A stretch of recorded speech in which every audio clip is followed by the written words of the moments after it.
She pressed her arm flat against the cold metal chair, rolled up her sleeve without being asked, and when the needle went in, she didn't flinch. The nurse across the room was already on her phone, whispering something urgent. Two orderlies moved fast past the glass partition. Somewhere down the corridor, a monitor was beeping in a rhythm that wasn't calm. The whole wing had the specific tension of a place where something was going wrong, and Amara Bennett sat in the middle of it the way she sat in most difficult rooms, completely still, watching everything, giving nothing away. Third time this month, the nurse said, finally looking up. She was trying to sound casual and failing. Amara looked at the bag filling slowly beside her arm. Then it's a good thing I came back. The nurse opened her mouth, closed it, looked at the bag, then at Amara, then back at the door where the orderlies had disappeared. She didn't say what she almost said, but the room had already changed. If you're already feeling something and you haven't even started yet, you're exactly where this story needs you. Like, subscribe, and turn on notifications, because what's coming will keep you up. Amara had been in Seoul for 2 years before she found the donor program, and she'd found it the way she found most things in this city, by accident, in the rain, standing outside a building she hadn't meant to enter. She'd come from Atlanta originally. Grew up in the kind of neighborhood where people knew your grandmother's name and your business simultaneously, where the summer air tasted like something frying and the church on the corner had a broken AC they never fixed because the pastor said the Holy Spirit kept everyone cool enough. She'd loved it. She'd also needed to leave it. Her mother died in March, a Tuesday. The specific cruelty of a Tuesday death. No drama, no appropriate weather, just a Tuesday in a hospital room with fluorescent lights and a machine that stopped making noise.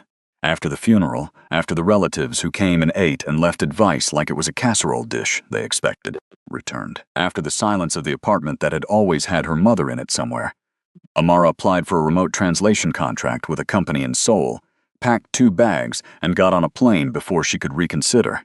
She wasn't running. She'd decided that very deliberately. She was just repositioning. That was the word she used in her journal. Repositioning. Her mother would have laughed at that. Her mother had laughed at most of the careful words Amara wrapped around difficult things. Seoul received her the way large cities receive lone women, with total indifference and therefore a strange kind of freedom. Nobody knew her name here. Nobody knew her mother's name. She rented a small apartment in Mapogu, 3 floors up, window facing a wall of other windows, got a morning shift at a cafe called Blue Sparrow where the owner, Mrs. Park, made her wear a green apron and called her our foreign girl, with an affection that was almost enough to be insulting and wasn't. She translated documents in the evenings. She learned enough Korean to argue with delivery apps and read menus and apologize correctly, which she'd discovered was a significant portion of daily life. The donor program came on a Wednesday in November when she ducked into a medical building to escape a rain that had turned aggressive. There was a sign in the lobby. Blood type screening compensation provided. She'd looked at her arm, looked at the rain outside, gone in. Her blood type came back rare in a way that made the intake nurse call someone else, who called someone else, who explained it to Amara using words she had to look up twice. In simple terms, her blood profile was a near statistical impossibility. A match for a condition that affected very few people, most of whom spent their lives searching for exactly what she apparently had. Is it dangerous? Amara had asked. To donate? No. You'd be monitored closely, compensated well. Does it help someone? The nurse had paused, very much so. Okay, Amara said. I'll do it. She never asked for the recipient's name. That wasn't how the program worked, and she hadn't wanted to know in the way that sometimes you don't want to know a thing, because knowing it will make it heavier to carry. She came in when she was called. She sat in the metal chair. She held still. She went home. For 3 years, this was the arrangement. She had no idea what it was holding together on the other end. Kang Min-jun was 7 years old and had spent more time in hospitals than in classrooms. He knew the names of most of the nurses on his floor. He knew which vending machine on the 3rd level still had the hot chocolate option that hadn't been updated in the newer machines. He knew that the woman who cleaned the windows came on Tuesdays and that she hummed, and that on days when his treatments were especially hard, he could time his worst moments to her humming, and it helped somehow. He wasn't sure why. He was small for his age and pale in the particular way of children who don't get enough sun, but his eyes were sharp and interested in a way that made adults feel briefly examined when he looked at them. He carried a sketchbook everywhere. When words were hard, when the treatments left him tired in his chest in a way that had nothing to do with breathing, he drew instead stars, airplanes. Occasionally people, though he kept those pages turned inward.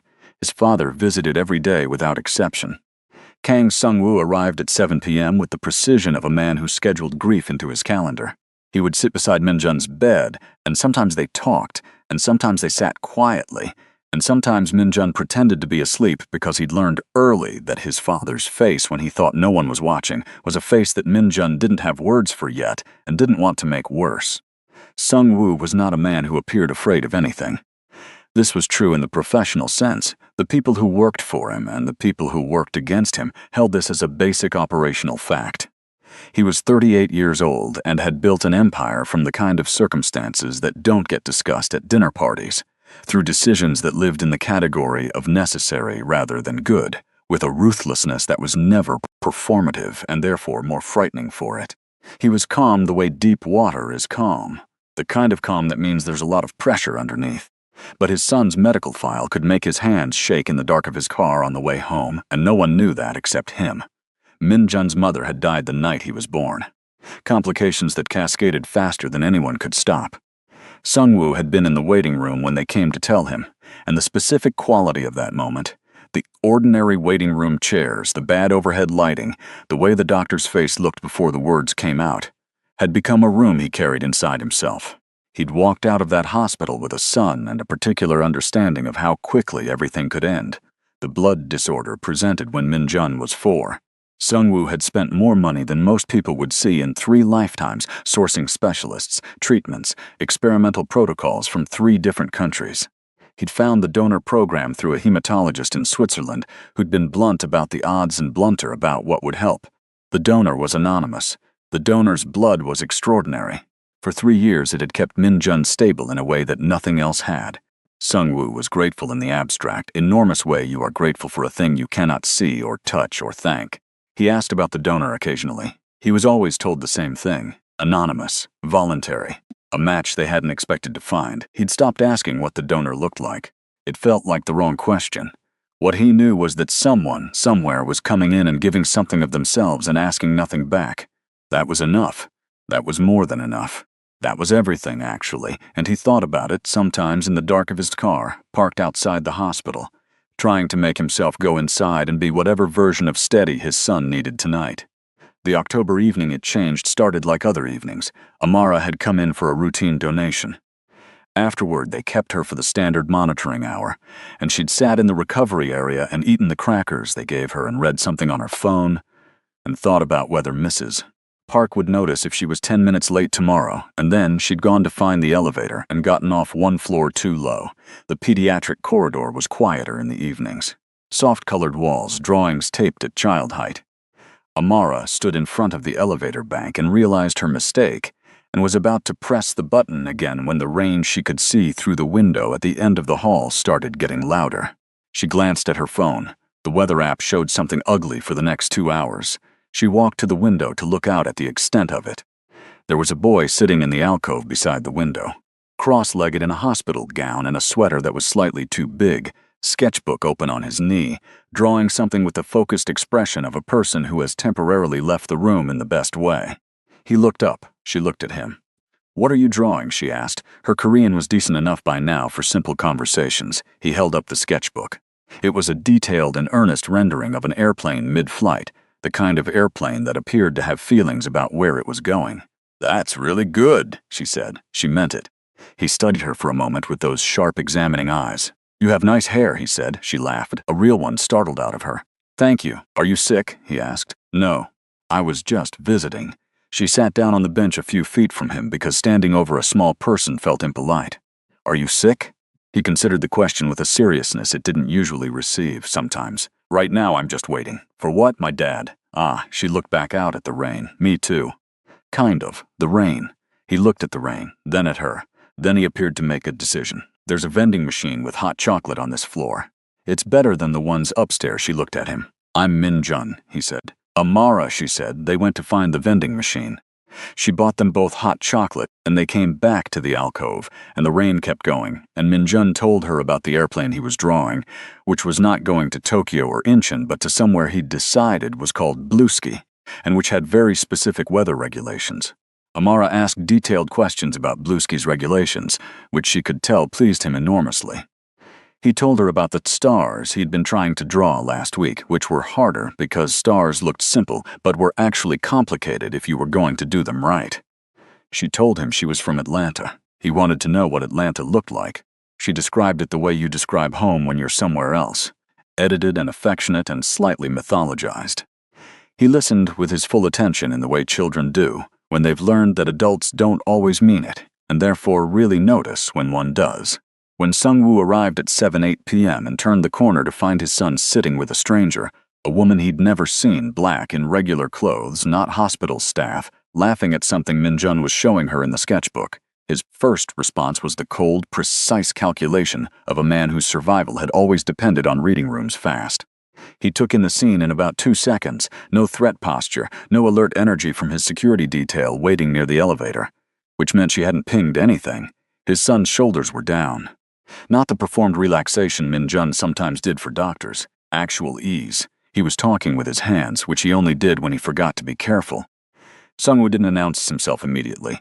He stood at the edge of the corridor and watched his son laugh, and the sensation was unusual enough that he had to identify it.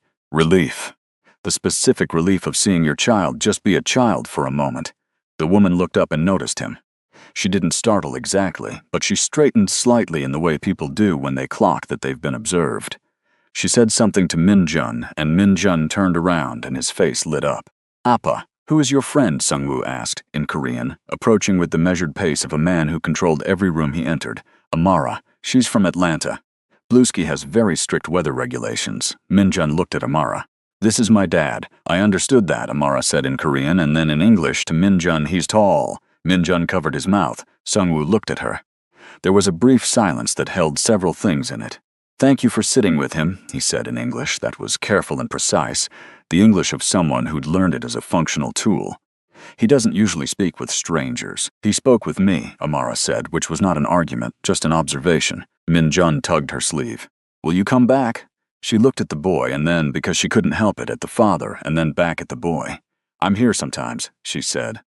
"I'll look for you." She didn't make promises she couldn't keep. It was a rule. She'd gotten it from her mother, who'd gotten it from years of having promises broken by people who meant well in the moment and then had lives that intervened. But she looked for him the next time she came in, and he was there. He'd saved her a spot in the alcove. He had 2 hot chocolates already. He'd convinced a nurse to help him with the machine. He had a new page in his sketchbook, and on it was a small figure with big hair standing next to an airplane, and when she looked at it, he pointed at the big-haired figure and said, "That's you. You're going to Bluesky." She sat with him for an hour, then 2 hours. She missed her evening translation shift and didn't care even slightly. The next 3 months arranged themselves around Min-jun without Amara fully deciding they would. She adjusted her donation schedule to arrive earlier so she'd have time after. She brought things, a book about constellations she'd found in an English-language-used bookstore in Hongdae, colored pencils in a specific shade of blue he'd mentioned once and probably didn't remember mentioning. She helped him with the math homework that the hospital tutor left. She taught him 3 phrases in English that she told him were very important, which were, "That's not how any of this works," "I have questions," and "Absolutely not." He deployed all 3 with a precision that made her proud. She watched him get better and worse and better again in the unpredictable rhythm of his condition, and she never showed him how much the worst days frightened her, because he didn't need that. What he needed was for someone to be constant in a life that had too much uncertainty in it, and that she could do. She was good at being constant. Sung-woo watched this happen from a careful distance. He had his people run a background check on her within 24 hours of the first meeting. Standard practice, non-negotiable. The results came back clean in the specific way of someone who had no connections to anything that would intersect with his world. A work visa, a cafe job, a translation contract, a donor program enrollment that his eyes paused on and then moved past because it wasn't relevant, he thought then. He had his security team note her movements without her being aware of it. He told himself this was precaution. What it actually was, he didn't examine closely. He started arriving slightly earlier than 7 p.m. Not so early that it was obvious, early enough to catch the end of whatever she and Min-jun were doing. Min-jun showed him their latest Bluesky development. They'd now established that Bluesky had a postal system and Min-jun was designing the stamps, with an enthusiasm and investment Sung-woo hadn't seen in months. He watched his son's hands move and remembered what they looked like when they were still. which was how they'd been most of the past year. "He eats better when she's been here," the head nurse told him in passing, with the particular tone of medical staff who have observed something they can't chart. Sung-woo filed this away. He didn't speak to Amara much in those early weeks. He was present and courteous, and held himself with the formal distance of someone who hadn't decided yet what to do with a situation. She matched his energy exactly, never pushed, never performed warmth she didn't feel, just was herself in the room, which turned out to be the exact correct thing. He'd spent a long time in rooms full of people who adjusted themselves to him, and it had made him good at detecting the adjustments she didn't adjust. She just sat with his son and talked about stamp designs and made Min-jun laugh and occasionally said something dry and precise that Sung-woo didn't respond to but didn't forget. One evening in December, he arrived to find her sitting on the floor of Min-jun's room with the constellation book open between them, pointing out something, and Min-jun was asleep against her shoulder. Just asleep. The way children sleep when they're somewhere safe, completely without guard. His face relaxed in a way Sung-woo rarely saw because Min-jun, even sleeping, usually looked like he was conserving something. Sung-woo stood in the doorway. Amara looked up. She didn't move because moving would have woken Min-jun. She just looked at him with an expression that wasn't asking for anything and wasn't explaining anything, just acknowledging that he was there and that this was what it was. He nodded once. She nodded back. He sat in the chair on the other side of the bed, and they were all three in the same room, and outside the Seoul winter was pressing its face against the windows, and neither adult said anything for a long time, and somehow that was the most honest conversation they'd had. He was careful not to think about what it meant. The night everything broke open was a Thursday in January. Amara had been at the cafe until 2 p.m. and had a translation deadline at 8 p.m. and had told herself she would not go by the hospital today because she had things to do, and Min-jun had his father, and she was allowed to have a day that was just her day, and she'd gotten as far as the subway station before she changed direction without making a decision to change direction. She arrived at the hospital at 4:30 p.m. to find the pediatric floor in a controlled panic. She knew immediately. You develop a sense for it when you've been coming to a place long enough. The energy is different when something real is happening. Nurses were moving fast. Someone was on a phone near the desk. The door to Min-jun's room was closed and there were 2 doctors outside it. Her phone rang. An unknown number. A woman's voice, very professional, very calm in the practiced way of people who deliver bad news for a living. "Miss Bennett, we need you to come in immediately." "We understand you may already be." "I'm here," Amara said. "I'm at the hospital. What do I need to do?" They took her to a room she hadn't been in before, a different part of the floor. They explained it efficiently. Min-jun had crashed that afternoon, faster than expected, his condition entering a critical phase they'd been monitoring for months. He needed a transfusion tonight. His regular cycle wasn't supposed to be for another 2 weeks, but this was an emergency. She was already rolling up her sleeve. "It takes a moment to process, Ms. Bennett. You don't need to decide right now. I decided 3 years ago," she said. "Where do I sit?" She didn't know what was happening outside the room while they prepared her. She didn't know that Sung-woo had received a call at 3:47 p.m. and had been in a car doing 140 on the expressway since 3:52.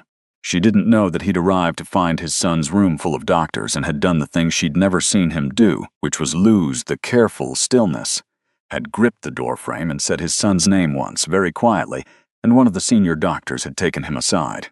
She was focused on the needle and the bag, and the monitor beside her, and the fact that she was here, and that was the thing that mattered. Sung-woo was in the corridor outside the donation room when someone handed him a file. Standard procedure during emergencies. The hospital liaised with the donor program and the relevant files were updated. He'd been given donor files before, always anonymized. This one was flagged because of the emergency, because of the extended donor history, because his name was on the patient's file, and they were getting him everything relevant. He opened it. The name at the top was Amara Bennett. He stood in the corridor and read the file, and the corridor went very quiet around him in the way that happens when something happens to the inside of your chest that you weren't prepared for. 3 years of records, donation dates, the notes from the hematologist, the phrase extraordinary compatibility appearing multiple times, the phrase consistent voluntary participation, the phrase no compensation required, donor declined additional payment on 3 occasions, declined additional payment, for 3 years.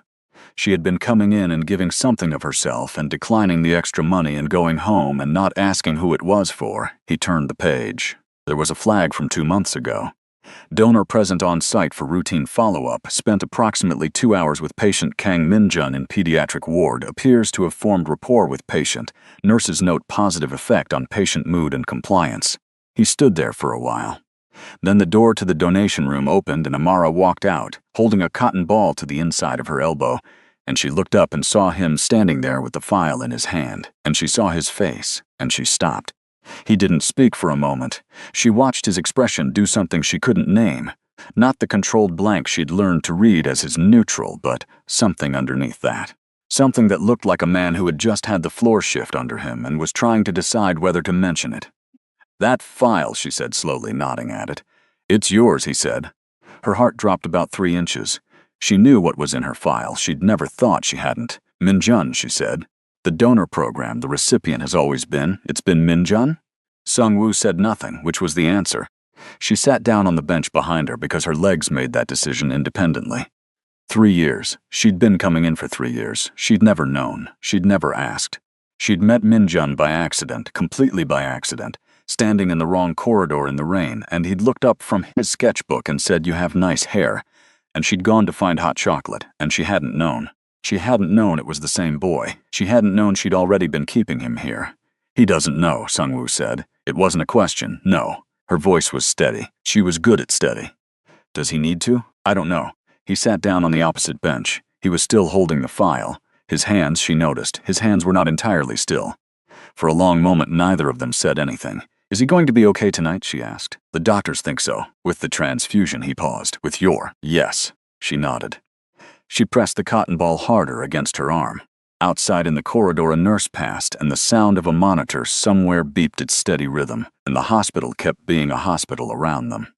"I didn't know it was him," she said again, quieter this time, because she needed to say it once more for herself. "I know, I would have." She stopped. "I don't know what I would have done differently. I don't think anything. I think I would have just kept coming." Sung-woo looked at her. Really looked at her in a way he'd been careful not to do before, in a way that was different from the security assessment, and different from the polite acknowledgement from the doorway. She looked back because she wasn't someone who looked away. He said thank you. It came out with a weight that 2 words don't usually have. Like he'd been holding it for a very long time, and had only just found where to put it down. She didn't say you're welcome. It didn't feel like the right response to something that heavy. She just sat with it in the corridor with him and let it land. Minjun recovered over 3 days. He didn't know what had happened exactly, only that he'd been very tired and then less tired, and that Amara had been there when he woke up on the second morning, sitting in the chair with her jacket still on like she'd been there a while, reading something on her phone. He'd said her name and she'd put the phone down and said, "Hey, airplane boy," and he'd felt better immediately in a way that had nothing to do with medicine. What changed after the reveal was subtle and gradual and then all at once. Sung-woo started including her, deliberately, in arrangements he'd previously managed alone. He asked if she'd be willing to come on Saturdays, better for Minjun's schedule. He made sure she had a hospital visitor pass that didn't require checking in each time. Small logistical things that were also something else. She understood what they were and filed them without comment. He noticed her. Specifically, practically, with the focused attention of a man who expressed care through observation and action rather than words. He noticed she bought the cheaper crackers from the vending machine, the ones that weren't as good, and that she did it consistently, which told him something about her budget that she would never have said out loud. He noticed she sometimes went without lunch because she was timing her visits around her shifts. He noticed her coat was not warm enough for the sole winter she was in the middle of experiencing. He didn't say anything about any of these things. What he did. A food delivery started showing up at the hospital reception when she was there, a good one from a restaurant 2 blocks away, ordered for 3 people. He claimed Minjun had been asking for it. Minjun looked confused the first time, but was a smart child and quickly understood that he was supposed to agree, which he did with 7-year-old commitment. Amara looked at the food and then at Sung-woo, who was reading something on his phone with an expression of complete innocence. "Minjun," she said, "did you ask for dumplings?" "Yes," Minjun said. Many times. She ate the dumplings. She said nothing. A week later, there was a package at her apartment building. She hadn't given him her address. She knew he had it anyway. She'd understood what he was early enough to understand that her address was information he'd had since October. Inside the package was a coat. It was a very good coat. Practical, warm, not ostentatious. The kind of thing chosen by someone who'd paid attention and then not made a performance of paying attention. She held the coat for a long time, then she put it on. It fit perfectly. The next time she saw him, she was wearing it. He didn't say anything. She didn't say anything. Min-jun said, "Your coat is new," with the observational authority of a child. And they both said yes at the same time and then looked away in different directions. Min-jun looked between them with the expression of someone gathering data. He started drawing them in the same pictures more often after that. She found this out one afternoon when he showed her his sketchbook, and there was a page she hadn't seen. 3 figures, clearly her and clearly Sung-woo and clearly him, standing in front of something that was either a very large house or a very ambitious apartment building. She was holding a mug that probably represented the hot chocolate. Sung-woo in the drawing was very tall and had an expression she suspected was meant to be less severe than his actual face but translated in Min-jun's rendering as thinking hard about something. "Who's this?" she asked, pointing at herself, though she knew. "Amaranuna," he said, "and this Appa, and this is all 3 of us, yes." She turned the page carefully and handed the book back. "It's a good drawing. We look like a family," Min-jun said, in the very direct way of a child who's decided to just say the thing. The room went quiet. Amara looked at her hands. She could feel Sung-woo go still in the way he went still when something surprised him. "Min-jun," Sung-woo started. "It's okay," Min-jun said with great patience. "I know it's just a drawing." He turned to the next page and began working on something new, clearly indicating the subject was closed, but it wasn't closed. It sat in the room with them. It sat between them on the drive she accepted when it was raining, the first time she'd been in his car, sitting in the back beside Min-jun, who fell asleep between stops and ended up leaning on her arm, his small weight completely trusting. She looked out the window at Seoul moving past in the dark and tried not to think about what this was. Sung-woo's eyes in the rearview mirror for a moment, before he looked back at the road. She tried not to think about that either. The threat came in February, the way threats in Sung-woo's world usually arrived. Through someone she'd never heard of doing something she didn't understand for reasons she wasn't supposed to know about. A man named Cho had been a problem for Sung-woo's organization for 2 years, a rival with ambitions and no patience and a habit of finding leverage and pressing it without mercy. For 2 years the leverage had been Min-jun, the child, the vulnerability, the thing Sung-woo would do anything to protect. Cho had never moved directly against Min-jun because even in their world, children were a line most men didn't cross, and the consequences of crossing it were thorough and final. But then Cho's people started watching a different person. The report came to Sung-woo's desk on a Monday. Amara Bennett followed twice last week, once near the cafe, once near her apartment. No approach, no contact, just watching.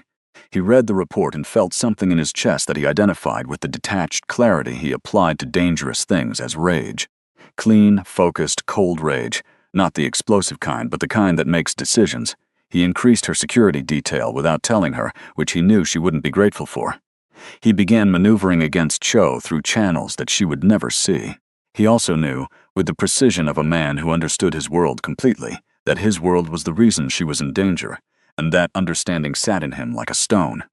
She found out about the surveillance on a Wednesday, not from him, from the man following her, who made the mistake of being visible enough that she noticed him.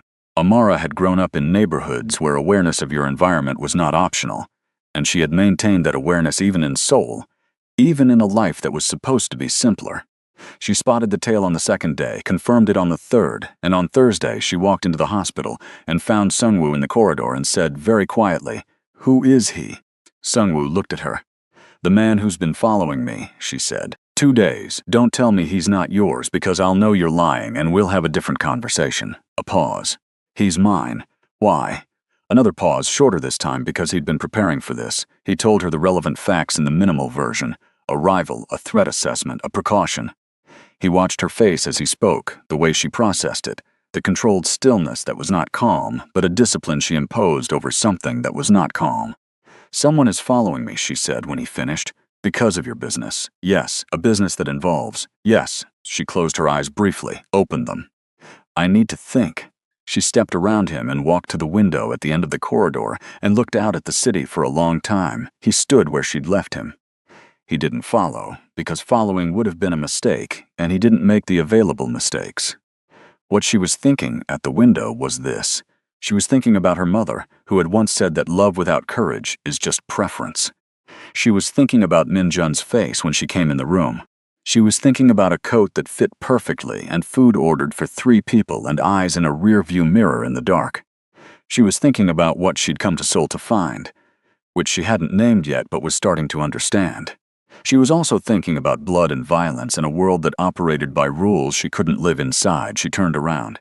"I don't think I can do this," she said. Not cruelly, honestly. Sung-woo nodded once like she'd confirmed something he'd been afraid of. "Min-jun," she started. "I know. This isn't about you." She stopped. "That's not." She stopped again. The careful sentences weren't working. "I grew up around violence," she said. "I got out. I worked very hard to get out, and I can't." She pressed her hand flat against the window frame. "I can't be around it again, even at a distance, even secondhand. I can't do it." Sung-woo was quiet for a long moment, then, "I understand, do you? My wife died," he said, "years ago."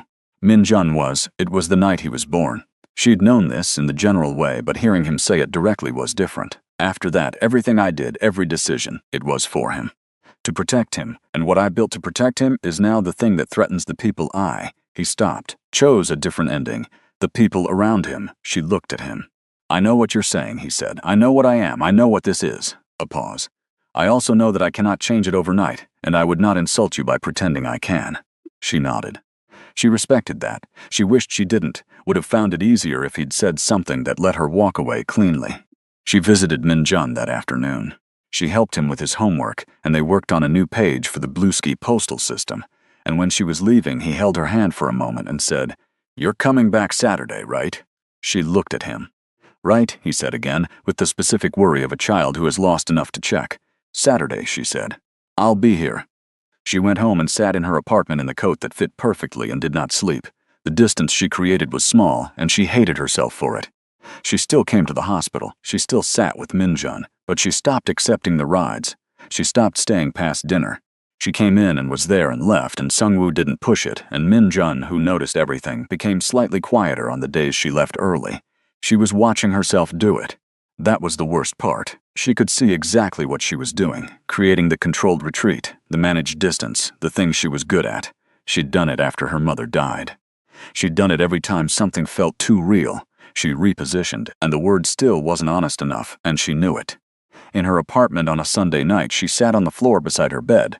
The floor, specifically, because that's where you sit when the chair is too composed, and she had the conversation with herself that she'd been avoiding. She could leave. She had the translation contract. She could transfer it to remote full-time. She could go back to Atlanta or somewhere else entirely, somewhere that wasn't this city that had attached itself to her in the way cities do when you're grieving and lonely, and they give you something you didn't know you were missing. She could. Min-jun's face when he'd fallen asleep on her shoulder. The specific trust of that. She could leave and he would be fine. He had his father. He had his doctors. He had been alive for 3 years before she'd known his name, and he would be. She stopped that thought. She sat on the floor for a long time. Then she heard her phone ring. Unknown number again. But this time not the hospital's donor line. A woman's voice, very controlled, very professional, but with something underneath it. The head nurse. "Ms. Bennett, Min-jun is. We need you to come in. It's urgent." The words entered her like cold water. "What happened? His last scans. The progression has reached the point where we didn't suss the final treatment option. The risky one. Doctor. Cho wants to move forward." The nurse paused. "He's been asking for you specifically, by name. He won't." Another pause. "He won't agree to the treatment until he talks to you." She was standing up and putting her shoes on before the nurse finished the sentence. She got there in 18 minutes. The hospital at night was a different country, quieter but more intense, the sounds more important in the silence. She went straight to Min-jun's floor. A nurse she knew met her in the corridor and walked her to the room quickly. Min-jun was in bed with more monitors around him than she'd seen before. He looked smaller than usual and pale, and when she came in he turned his head, and the look on his face, the relief, the immediate physical relaxation, made her throat tight. "Hey," she said. "You came," he said. "I came."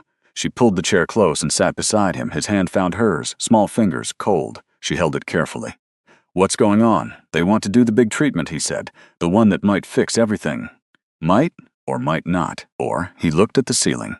"They told me in kid words, but I could figure out what the real words were." He was quiet for a moment. "I'm scared, I know. Are you scared?" She looked at him. His sharp, examining eyes. 7 years old and carrying questions too large for 7. "Yes," she said. "Does that help?" "A little." He was quiet again. "Then will you stay when they do it?" Can you just be here? She looked at his hand in hers. She thought about the floor of her apartment. She thought about repositioning and the lie inside that word and what it cost the people you repositioned away from. I'll be here, she said, for all of it. I'm not going anywhere. He nodded very seriously, like this was a contract. Okay. Then, Amara? Yeah, I know about the blood. She went still. The nurse didn't tell me, he said quickly, because he was a perceptive child who anticipated what adults were going to ask. I heard 2 doctors talking when they thought I was asleep. They do that a lot. I've learned a lot of things that way. He looked at her. It's been you this whole time. 3 years. She didn't know what to say. She didn't say anything. I just wanted you to know, he said, that I know. A pause, and that I think that's why you feel like, I don't know the right word, like something I needed. Maybe that sounds weird. It doesn't sound weird, she said. Appa doesn't know I know. He considered this. He worries about telling me things. He thinks I'll be scared. Will you? I'm already scared of things, Minjun said with a 7-year-old's philosophical accuracy. Knowing reasons for things is better than not knowing. He looked at her. Do you think you'll stay, after everything? He stopped. Started again. Stay. She understood exactly what he meant. She said, I think yes, I think that's what I want. He squeezed her hand. Good. I think that's what we want too. Sungwoo was in the corridor when she came out. He'd been there, she understood, since before she arrived, had gotten a call at the same time she had driven here in the same controlled urgency. He was standing against the wall with his arms crossed and his face doing the thing it did when he was holding very carefully. She stopped in front of him. He told me he knows, she said. A pause. I know, the nurse told me when I arrived. He's agreed to the treatment. Sungwoo exhaled, not dramatically, just a breath that released something. Good. She looked at him.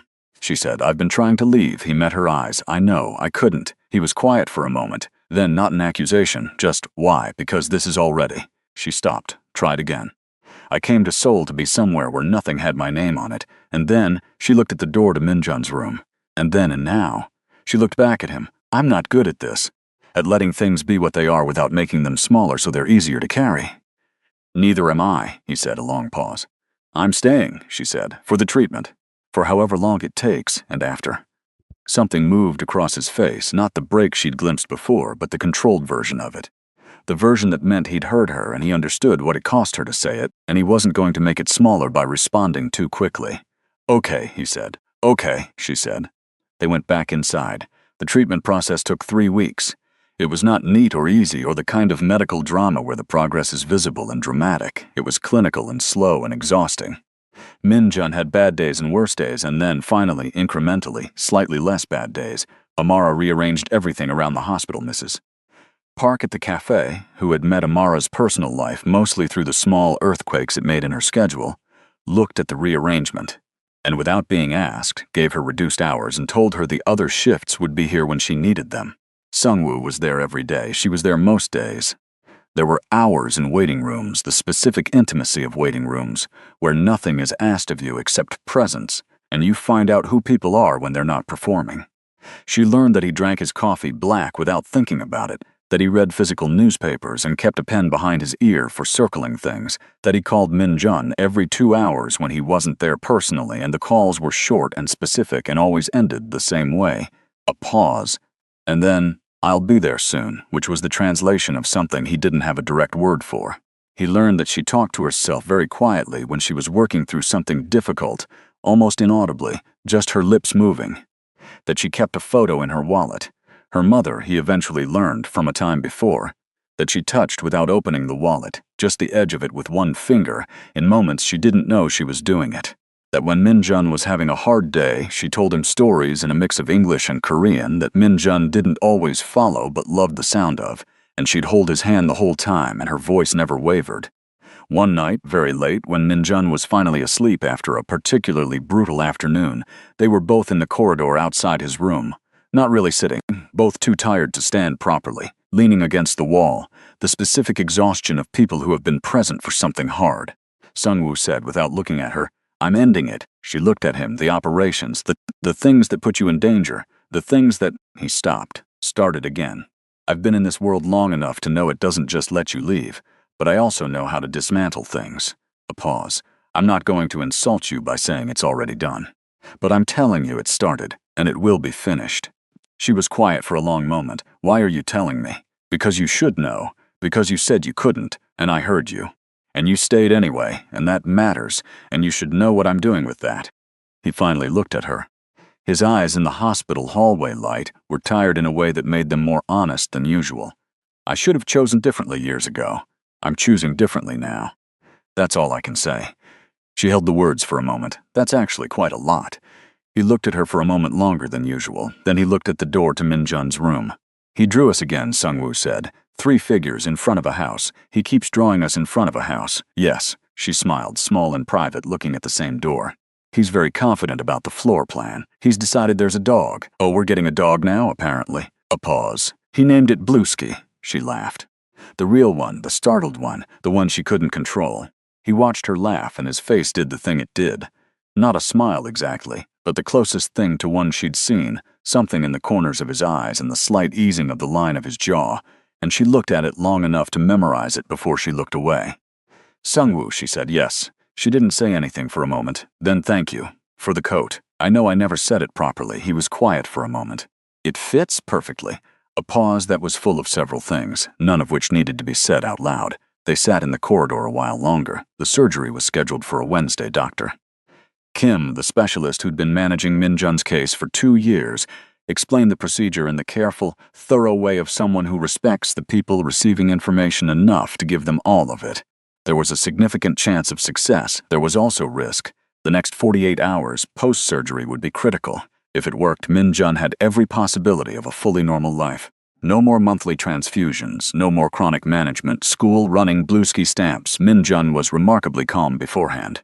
The night before, Amara brought him the constellation book, and they went through it page by page, and he asked her which constellation she'd want to be if she had to be one, and she said Orion because she liked the idea of being visible from both hemispheres, and he said he'd be Cassiopeia because it looked like a W, and also the letter W was good because it stood for several important things, including wonderful, and she asked what else. And he thought about it and said waffles, and also Amara starts with A, but if it started with W, that would also be good. She got out of the room before she cried because she had a rule about that. She stood in the corridor and breathed for a moment and then went back in. Sungwoo was in the chair on the other side of the bed. He looked at her when she came back. She looked at him. They were, in that moment, exactly the 2 people that this particular child needed on either side of him, and they both knew it, and neither said it. Minjun looked at both of them in turn with his sharp examining eyes. "I love you both," he said, with the absolute practicality of a child who has decided honesty is more efficient than ceremony. The room went very quiet. "We love you," Amara said, and didn't qualify it. Sungwoo said nothing for a moment. Then, very quietly, in Korean, more than anything, Minjun nodded, satisfied, and asked them to keep reading the constellation book. The surgery was 9 hours. 9 hours is a long time in a waiting room. It is long enough to drink too much bad coffee and run out of things to read and exhaust every variety of silence and come out the other side of them into something simpler. They talked in the way people talk when they're waiting, not performing, not managing, just talking. He told her about Minjun at 4 years old, the first time he'd said a full sentence, which had been a very specific complaint about the temperature of his bath. She told him about Atlanta in summer, the way the heat was different from Seoul's heat, heavier and more personal, like it knew your name. He told her about Minjun's mother. Not the tragedy of it, or not just that, but who she had been, funny, direct, a doctor, which was one of the small ironies of his life.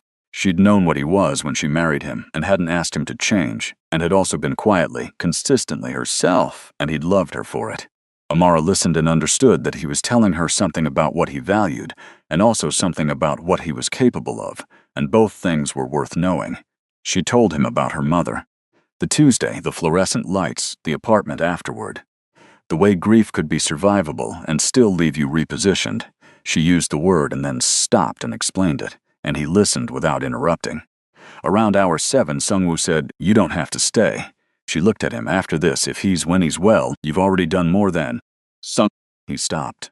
"I'm going to need you to stop occasionally trying to give me an exit," she said. "It's exhausting. I know where the exits are. I'm choosing to not use them." A pause. "Also," she said, "Minjun has already named the dog. I feel responsible for the dog." His expression did the thing that wasn't quite a smile but was. Also, she said quieter, "I meant what I said last night. I love him and I know I'm—" She stopped, started again. "I've been in this city for 2 years trying to feel like I live here instead of just staying here, and now I feel like I live here, and I know why." She looked at him directly. "I know who makes me feel like I live here." The waiting room was almost empty at that hour. The fluorescent lights hummed. Outside the window, Seoul was doing what Seoul did at night, glittering and enormous and completely indifferent, the way it had been when she arrived, except that now the indifference felt different because she had people in it. Sung-woo looked at her for a long moment. Then he reached over and took her hand, not dramatically, the way you hold someone's hand when the words are less precise than the gesture. His hand was warm and completely certain, and she held it back the same way. They were still like that when Dr. Kim came through the door. The doctor's face was tired and also something else. She'd learned to read medical faces. She read this one and felt her heart clench once hard, and then, "The surgery was successful," Dr. Kim said. "He's in recovery. It went better than our best projection. The response was extraordinary. We'll monitor for the next 24 hours, but he paused. "I think he's going to be fine." "I think he's going to be more than fine." Sung-woo's hand tightened on hers. She heard him exhale, not the controlled version, the real one, the one that came from somewhere deep and had been held there for a very long time. She looked at him. He had his other hand over his face. His shoulders were doing the things shoulders do when they're carrying something down after years. "He made it," she said quietly. "He made it," Sung-woo said from behind his hand. She moved closer and he didn't stop her, and she put her hand on his back and felt the careful, controlled, formidable architecture of this man briefly come undone. Not completely, just enough, the way a door doesn't have to open all the way to let light in. He said from somewhere beneath all of it, "You saved both of us." She closed her eyes for a moment, thought about a rainy evening in a wrong corridor and a boy drawing airplanes. Thought about 3 years of metal chairs and a needle and a medical bag and never asking who it was for. "I just showed up," she said. "That," he said, "is everything." 1 year later, the spring was warmer than the winter had any right to produce, the kind of spring that feels like a promise being kept. Seoul in spring did something specific with cherry blossoms that Amara had read about, and then experienced, and then stopped trying to describe accurately, because it was one of those things that defeated language. She'd moved in gradually, the way real things happen. One drawer of her things, then a shelf, then her mother's photo on a surface in the apartment where the light hit it in the morning. Min Jun had given her the drawer space with formal ceremony. Sung-woo had built her a small desk in the corner of the study for the translation work, with the exact specifications she'd mentioned once in passing and hadn't expected him to remember. The dog was real and was named Bluesky and was a small, extremely confident Shiba Inu who had decided he owned the couch. Sung-woo's operations were different now. Not instantly, not cleanly, but fundamentally. The violent side of the empire had been dismantled piece by piece with the efficiency of someone who understood systems and therefore knew how to take them apart. What remained were legitimate investments, property, businesses with names and registered addresses and accountants who filed taxes. Cho's threat had resolved itself through means she didn't ask about and he didn't detail, and she'd accepted that some parts of the transition weren't hers to see. He was trying. Actually trying, not performing it. That was the thing she could tell because she'd learned to read him. Min Jun had started school. Real school, with a uniform and a backpack and other 7-year-olds, which turned out to be both everything he'd hoped for and slightly chaotic in ways he was navigating with his usual focused precision. He had 2 friends already. He was teaching one of them to draw airplanes. He'd shown Amara his classroom on the first day with the pride of a person showing you something they had waited a long time to have. The family day was in April. A school event, parents, family, the kids doing small presentations of things they'd made. Min Jun had made a model of Bluesky, the imaginary city, complete with a working postal system and what appeared to be a very detailed airport. He'd been working on it for weeks and accepted no input, which was a creative decision she respected. She and Sung-woo arrived together. The school courtyard was full of families in the warm spring morning. Min Jun's teacher came over with the expression of a person who had been looking forward to this meeting. Min Jun apparently talked about home frequently and with considerable descriptive energy. Amara was talking to one of the other parents, a nice woman who was asking how long she'd lived in Seoul, when a child from Min Jun's class tugged Min Jun's sleeve and pointed at Amara and said, in the straightforward way of children who haven't learned to be careful yet, "Where's your mom?" The conversation around them didn't stop. It was just a moment, a small moment, one child asking another a question in a school courtyard in spring. Amara heard it and turned slightly and didn't move toward or away, just held still, waiting. Min Jun turned around. He looked at the child, and then he looked at the courtyard, and he found her immediately, with the ease of someone who always knows exactly where a particular person is in a room. He walked over to her. He took her hand. "Right here," he said. The other child said, "Oh, okay," and ran off to look at someone's model rocket.